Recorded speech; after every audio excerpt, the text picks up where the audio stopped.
Une vérité à deux visages, de Michael Connelly.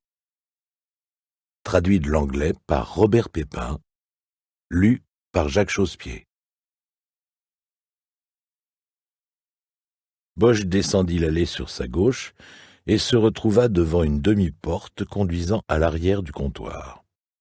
Il y vit Goodon accroupi derrière, à côté du premier corps, celui d'un homme qui devait approcher de la soixantaine. Il était étendu sur le dos, mains en l'air et paumes près des épaules. Il portait une blouse blanche de pharmacien, avec son nom brodé dessus. « Harry !» lança Goodon. « Je te présente José, enfin, José jusqu'à ce que ses empreintes le confirment.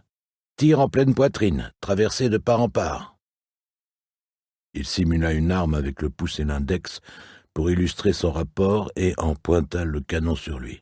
« À bout touchant ?»« Presque, » répondit Goodon. « Du 15 à 20 centimètres. Le gars devait avoir les mains en l'air, et ils l'ont quand même abattu. » Bosch garda le silence. Il était passé en mode observation. Ce ne serait qu'après s'être fait son idée de la scène de crime qu'il déciderait si la victime avait ou n'avait pas eu les mains en l'air lorsqu'elle avait été tuée. Il n'avait pas besoin que Goodon lui donne ce renseignement. Il s'accroupit, regarda le corps sur le sol et se pencha encore un peu pour regarder sous le comptoir. « Qu'est-ce qu'il y a ?» lui demanda Lourdes. « Pas de douille, » répondit Bosch. Qu'il n'y en ait aucune d'éjectée pouvait indiquer deux choses. Soit l'assassin avait pris le temps de les ramasser, soit il s'était servi d'un revolver dont les douilles ne sont pas éjectées.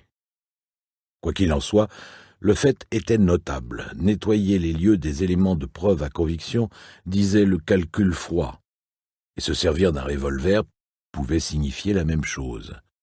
On a choisi cette arme parce qu'elle ne laissera rien d'incriminant derrière elle. Bosch passa dans le couloir à gauche du comptoir avec Lourdes. Long de 6 mètres, il conduisait aux zones de travail et de stockage ainsi qu'à des toilettes. Une porte à double serrure, panneau de sortie et judas, le fermait à son extrémité. Elle devait donner sur la ruelle où s'effectuaient les livraisons.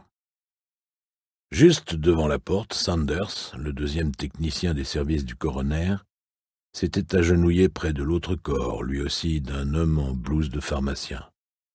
Poitrine tournée vers le sol, bras tendus vers la porte.